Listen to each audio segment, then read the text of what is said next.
Good afternoon. My name is Steve Bentley. I'm with the Calgary Climate Hub, and welcome to our daily COP28 coverage. In the spirit of reconciliation, we acknowledge that we live, work, and play in the traditional territories of the Blackfoot Confederacy, Siksika, Kainai, Piikani, Tsuut'ina, the Yaxi Nakota Nation, the Métis Nation of Region 3, and all people who make their homes in the Treaty 7 region of Southern Alberta. Also make a second land acknowledgement on behalf of another group of folks that have a stake in this land that we stand on today. That's our children, our nieces and nephews and grandchildren, and all future generations. I urge you to keep them in mind during this time as we face unprecedented change and start making decisions about what comes next. Okay, so COP28, global conference, the biggest of its kind for climate. Countries from all over the world make big promises and deliver projects often in advance for bragging rights to each other, but sometimes those result in bona fide climate wins for activists the world around. But then, of course, ends up being a very cynical time where there's a lot of jockeying for position. And of course, there's a larger oil and gas presence here at COP28 this year than ever before. Some of the big topics: a global stock taking. It's a process for countries and stakeholders to see where they're collectively making progress towards meeting the goals of the Paris Climate Change Agreement and where they're not. It's a historic agreement on health. We haven't talked about health in previous COPs, if you can believe it or not, but that's a new thing as of this year. There's a already in place as of day one of COP is a historic loss and damage fund. So the world's richest countries can help the world's poorest and most vulnerable countries that are hit by climate disaster, largely not of their own making. There's some big pledges that are coming in. It's the devil's in the details about how everybody receives their money and if and when. Big news would be around the global tripling of renewable energy and doubling of energy efficiency by 2030. That sounds like a really big deal, but of course, there are global trends moving in that direction anyways. So there's a question of how important this achievement actually is. But it certainly sounds impressive. There's a lot of work on methane emissions going on. Canada signed on for a 75% reduction of methane emissions from the oil and gas sector by 2030. The Alberta provincial government has made a lot of noise against that, but their own plan shows for an 80% reduction. So there's a little bit of jockeying, a little to a lot of political jockeying going there for reasons other than climate excellence. Fossil fuel phase out versus an unabated fossil fuel phase out. So an unabated being the big word there, which means that you're going to rely heavily on carbon capture and storage. That's a technology that there's quite a lot of skepticism around, especially from climate activists and scientists who think that money could be better spent elsewhere. And of course, it seems like that's a technology that big oil is extremely fond of promoting. It seems like that'll enable them to keep doing what they're doing for longer, as opposed to doing what's best for climate immediately. So hope and cynicism, a big piece of every COP, this one more than ever. One of the biggest pieces of news, of course, some really terrible headlines surrounding the president of COP. Of course, COP this year is being held in the United Arab Emirates. The president of COP is the head of an oil and gas company. His name is Sultan Al Jaber. He has said there's no science behind the demand for the phase out of fossil fuels, and that depending on this sort of language would take the world back into caves. He's now denying that he's a climate denier. There's a bit of double denial going on there. And of course, before the conference had even started, there was talk of some deals that his company ADNOC was going around making with the companies participating at COP. So those would be big oil projects that are not helping the climate problem, but hurting the climate problem. So those are the big stories that are upon us as we head into this day of COP. So today's guest, we have Jodi Conuel of the Bow Valley Green Energy Cooperative, grassroots, socially responsible organization that is facilitating the creation of community-owned renewable energy generation projects in the Bow Valley and beyond. I said Jodi Conuel, but it's Jodi Conuel. I see that that's I'm going to call that a victim of spell check. But come on there, Jodi, and you can make sure that I'm saying your name properly. Hi, Hi, Jodi. Steve. Hi, Steve. Thank you. Yeah, it's don't worry, everybody gets my name wrong, so you're not the first. Well, this one was spell check because it went to council, and so that I'm sure maybe you deal with that all the time too. For the record, it's Conwell. It's Conuel. Conuel. Okay, there you go. You pronounce every letter like they do in Spanish. Fair enough. Okay, so so some of those big stories of the day. When as a person that's involved with trying to get solar panels on rooftops, what's your feeling when you find out that this global climate conference is being held in a petrostate and the president is the boss of an oil company? It gives me mixed feelings, in all honesty. I think they need to be part of the conversation for sure. I think everybody needs to be part of this conversation when it comes to climate change. Do I feel like they're the right people to be leading the conversation? Not necessarily, unless they're up there holding the flag that says we're doing what we need to do, which is reducing our manufacture and distribution of oil, because no matter what anybody says, that is the ultimate goal of fixing the problem of climate change. We need to reduce our oil usage, and deciding that we're going to put in contracts to find more oil and extract more oil is not the right way forward, in my opinion. Right. So when you hear that, I think it's 110 countries, I might be getting that number wrong, but 110 countries have signed on to triple renewables by 2030. You're working on getting more renewables on rooftops in the form of solar panels, right here in Alberta, in Bow Valley and beyond. Does that make you feel good that you're hearing that sort of language out of COP28? Yeah, absolutely. The same with energy efficiency. We need more efficiency and we need more renewable energy. And it's great Yeah. to see the commitments being made. Do I think tripling is enough? No. Do I think we're heading in those directions naturally anyway? Because there's a lot of movement in investment in that space already. So I think you mentioned, are we already doing this already? And we're just sort of shouting about it to make ourselves look good. Should we be timesing this by 10? Probably. My vision is solar on every rooftop or a wind turbine on every industrial estate. We need to be thinking bigger and broader and taking advantage of all of these types of technologies as much as possible.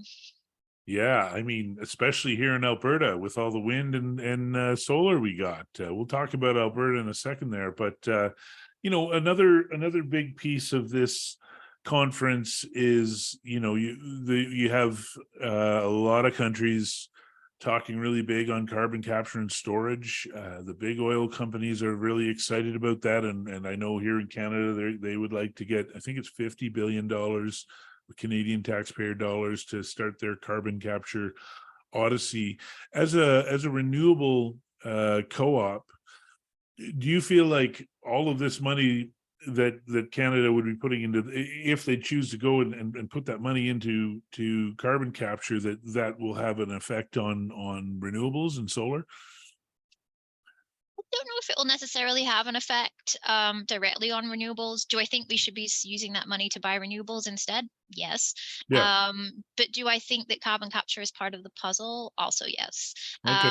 I do not think it's the solution. I think it's a stepping stone to help us get where we need to go. But I value personally investment in opportunities to reduce carbon, whatever that looks like.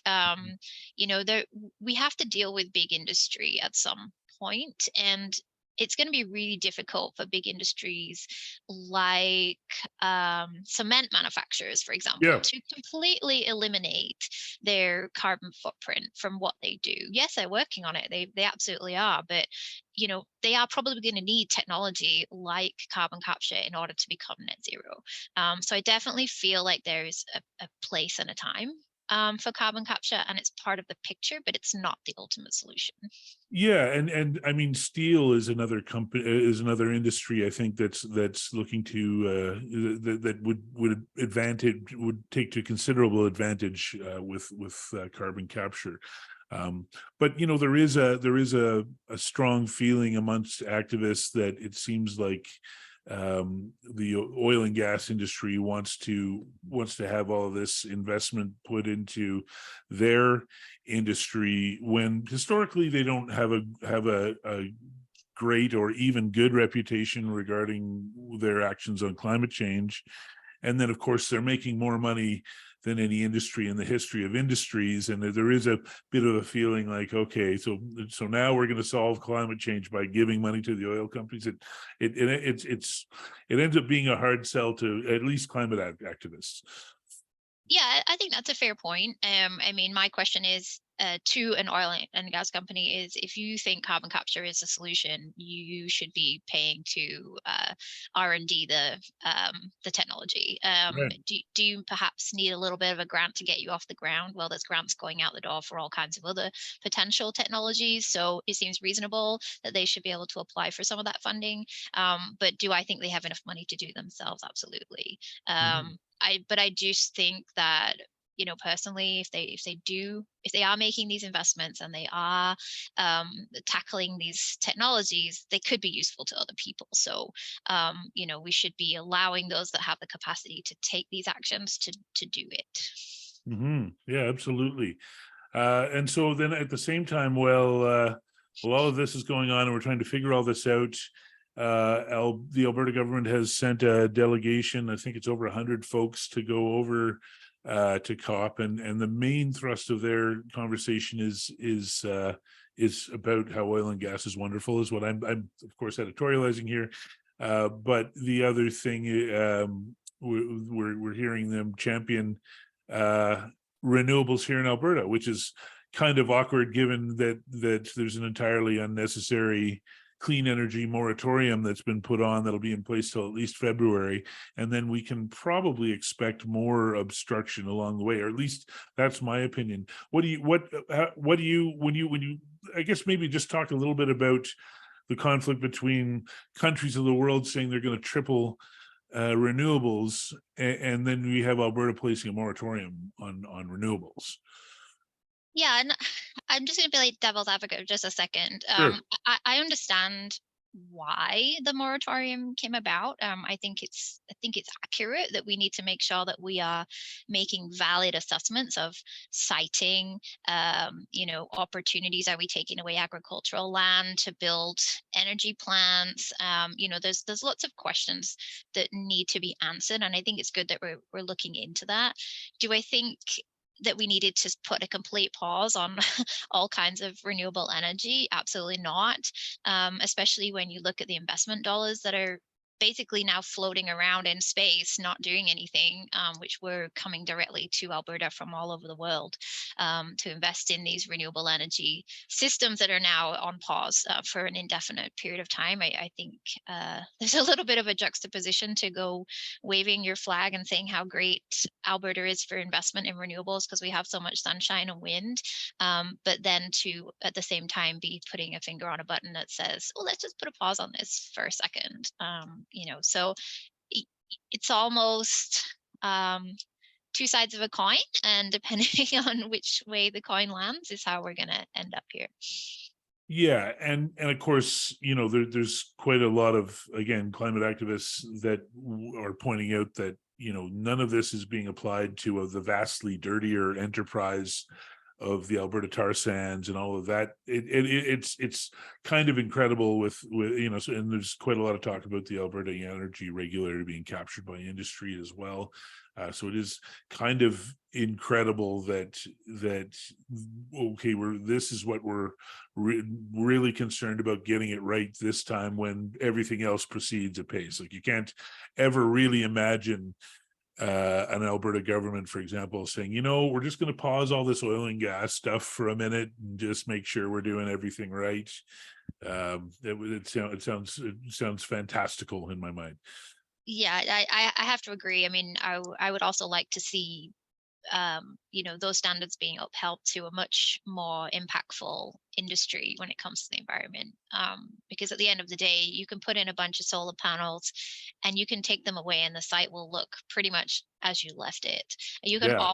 also you can also mix usage when it comes to renewable energy. So what's really popular in the UK is that they have solar farms everywhere. It's all on valuable agricultural land. But what they do is they farm those land as well. They put sheep on those lands and they Yeah. design the panels to be high enough off the ground so they're like the optimum level for the sheep to get underneath. And what's actually happened is instead of that being just a field full of monoculture grass, because the sheep are feeding in and amongst the panels rather than just mowing across the field, there's all kinds of wildflowers that are coming back, endangered species that are coming back, insect populations that are recovering in the UK because of the way that these infrastructure has been designed and implemented. And it's having such a negative, such a positive impact on the environment that they're actually trying to encourage more farmers to install solar panels because they see the benefit. So for me, putting solar panels on farmland is actually really beneficial. When you look at it from that perspective. So I don't understand why an industry that scrapes the ground and completely destroys everything in amongst it in order to attain what it's trying to do is allowed to continue doing that with no oversight, when something as potentially beneficial as installing a bunch of solar on some agricultural land is not allowed to proceed at this time. Yeah, and I'm glad you brought up the agricultural and the rural part. I think it's such a huge story, and I've always thought for many years that along with the construction industry, because all of this stuff has to get built, I think some of the most exciting spaces are going to be rural and agricultural. And I think about a farmer who has all that land, and now he or she is able to enter the energy market. And then of course the other thing is there's a number of climate solutions that Canada should be prepared to pay for that involve large swaths of land drawing down that CO2, right? And so there's just a lot of reasons that rural Alberta and the agricultural section have to be excited here, but I don't feel like anybody's trying to sell that to them. Do you end up hearing anything along those lines? So we do work with a lot of solar installers, and I know a few companies that are working specifically with farmers to identify little patches of their land that are not necessarily great for moving these big machineries around. So we're talking corners of fields, Yeah, yeah, edges and that kind of stuff. And it's really great places to install mini solar farms, which are specifically designed to power water pumping. right. So you get like a dual benefit. So farmers at the moment are spending an awful lot of money pumping water. And if they install solar on these edges of their land that they aren't even really using, it's kind of like a dual benefit from that perspective. So I do know companies that are having these conversations with farmers, but I don't really know too much about how much progress has been made down that route because I'm not sure about financing and additional Right. um, are there any additional grants available for a farmer who's interested in doing that? I'm not 100% sure, but I hope there are, because it's great There use. needs to be there, like if Canada's gonna take this on, and especially I think it helps sell climate work to Albertans, which apparently by the numbers, Albertans are the ones that most need the selling as far as, and by selling, I don't mean from a co-op, I mean from a government. But the other thing that I'd heard recently from there was a paper put out by Alberta energy rock star Sarah Hastings Simon, friend of the show, but really that Alberta could handle all of its net zero electricity needs with 0.1% of our agricultural land. Isn't that staggering? Yes, I've also seen that awesome diagram. Hmm. It's staggering because I think people, when they think about solar and agriculture, they think of all the fields being just covered in solar panels and Right. how much need. But the fact of the matter is that Alberta is a really sunny place. It's sunny and we're really big, and we have a Yeah, lot of places where we're not doing really anything with it. And I'm sensitive to the fact that there are animals that are using that space, but surely there's room. yeah. And I think what Sarah's work shows really well is that not only is there room, but we don't need as much room as anybody even imagined that we did, right? We need such a small amount of the space that we have, and part of that reason is because we're so sunny, so we need less panels to fill up the space.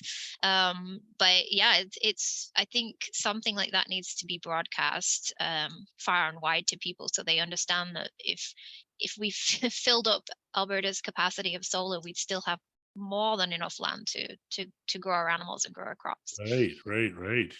Okay, so let me just ask you this. Let's say that the Bow Valley Green Energy Cooperative, or it's almost like, they talk about in startups, the elevator speech. You get on an elevator, there's the person that you need to talk to. You're stuck with the person for 2 minutes anyways. You get to do your pitch.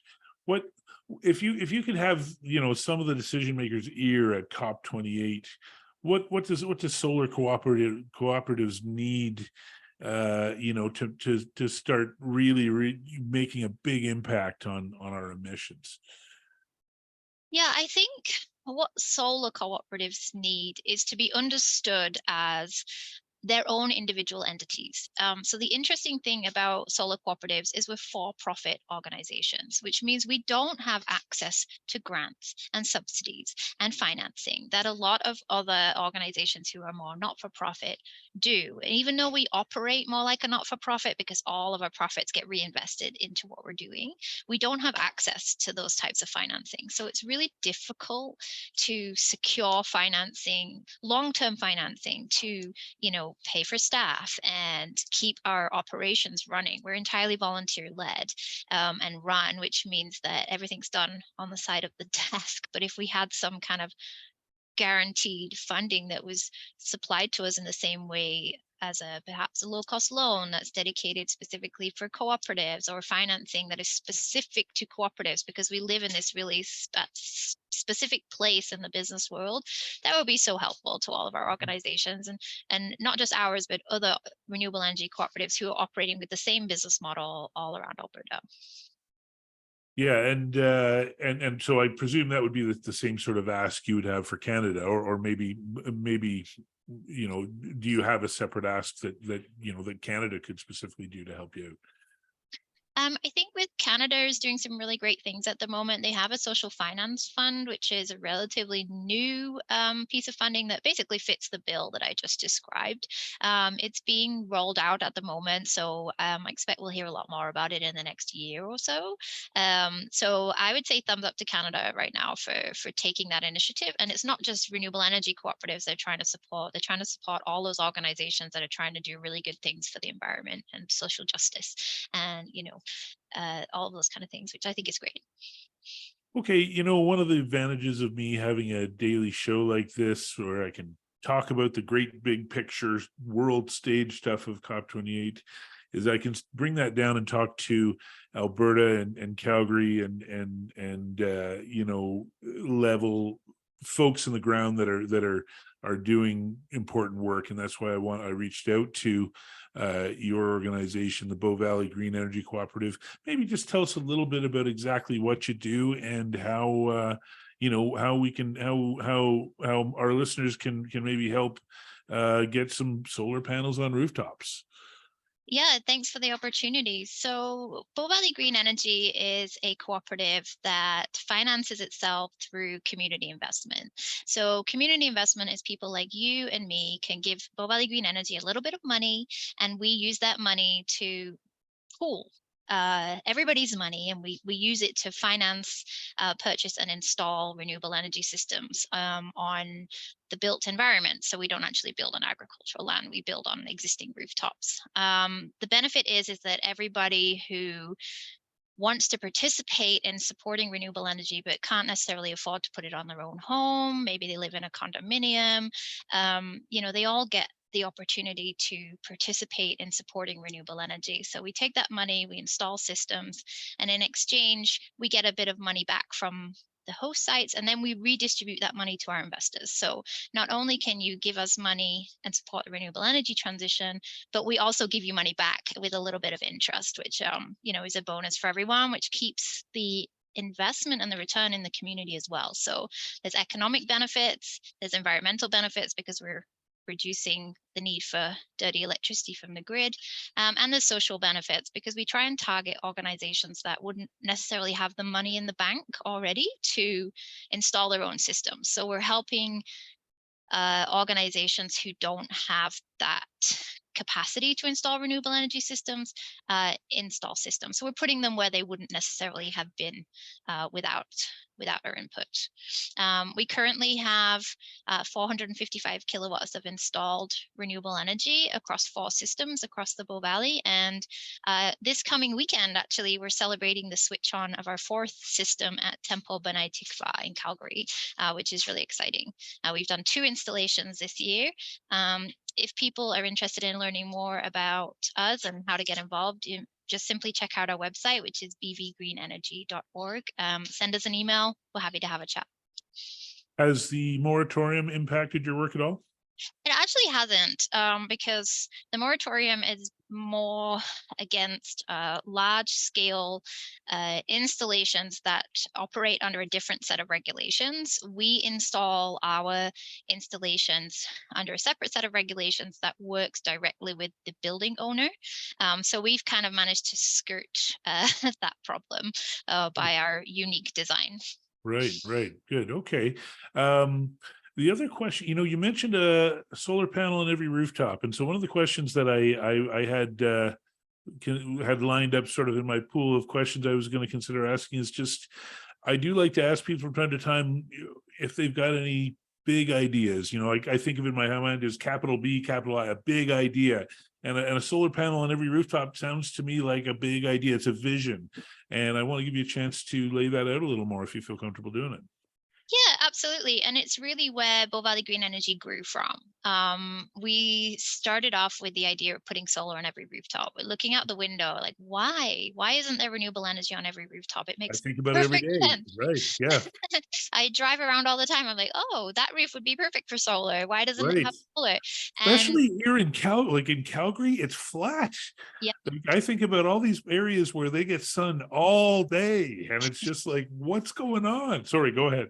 no, it's all good. So we took that idea and we were like, well, how do we get solar on every single rooftop? How do we use this idea of community generation, community financing, pooling resources to facilitate getting renewable energy on every rooftop? And we know why there isn't. It's expensive. Yeah. Not, if you live in a condominium, you need everyone's agreement to put solar on your rooftop. There are barriers out there, and our cooperative was designed to remove those barriers so that we can work with these organizations, we can work with buildings and people who want to do this but don't have the money or the capacity to remove those barriers to installing renewable energy and then install that renewable energy on their behalf. So yeah, the vision that we started with was solar on every rooftop, and we're working very slowly towards that goal. I'm a huge supporter of that vision. That I'm really it makes me very happy to hear anybody say that at any time. So I'm really encouraged by that. Okay, so to close, we are launching our next podcast episode later this month, and it's going to be a sort of a retrospective for 2023. So we're asking folks that are coming onto this show about what their favorite climate story of 2023 was, and what their least favorite story of climate for climate in 2023 was. Maybe I'll get you to start with the worst, because then we get to end on a high note. Yeah, for sure. For me, it was the worst wildfire season in Canada ever recorded. That's mine too. That's my worst. Yep. Yeah. It's just shocking to me that I think we were only a month in and we were already like breaking records. It was pretty scary stuff. Yeah. And that smoke, that thick brown smoke, I don't know if it hit you where you were, like we got it here in Calgary, but it's really something. Yep, that's my worst story too. Okay, and then your best story? I'm going to be a little bit selfish, and I'm going to say it's one of Bow Valley Green Energy stories. But we're just really proud of what we've done. And this year, not only did we install the system on the temple that we're celebrating this weekend, we also worked with an industry partner to install renewable energy system at their industrial plant nearby. And we had to, it took a year of work, and we kind of had to rethink what we were doing and create new processes and develop all of these things. But what it does is it opens up the door to have those conversations with other multinational corporations who are potentially working in the space that we're in. So I was really excited to see that come to fruition, and how much of a door it now opens to us and other renewable energy cooperatives working in this space to have those conversations with people we never thought in a million years would talk to us about putting renewable energy on their properties, which is awesome. I think that's a great story for 2023, and you know, that's how these things start. It's about small wins that turn into big wins. It's a game of inches, like football. Okay, thank you, Jodi Conuel of the Bow Valley Green Energy Co-op. I have some trouble with acronyms, so I think I got that one right again. It'll all percolate down in time, but thanks for coming on the show. And I also want to pass along to everybody in your organization. Like, I'm not a religious person, but if I were, I would say that what you guys are doing is God's work. Those panels need to get up there, and somebody has to do that. And I admire the hell out of the people that are on the ground and doing that, even when it's not easy. The path is not laid out. Somebody has to do what you're doing, and it's you, and I applaud you. Thank you, Will. Thank you for having us. Thank you for letting me talk about what we do. And yeah, it's been a great honor. You bet. That concludes today's show, but the live coverage continues every day, all day on the Calgary Climate Hub socials. We want to thank our sponsors, Skyfire Energy, Greengate Power, and Radical Balance. Tomorrow's show will be around noon. We have Jenny Yeremy coming on, who returns to the show. Thanks to the viewers. I thank you for caring about the right things. We'll see you tomorrow.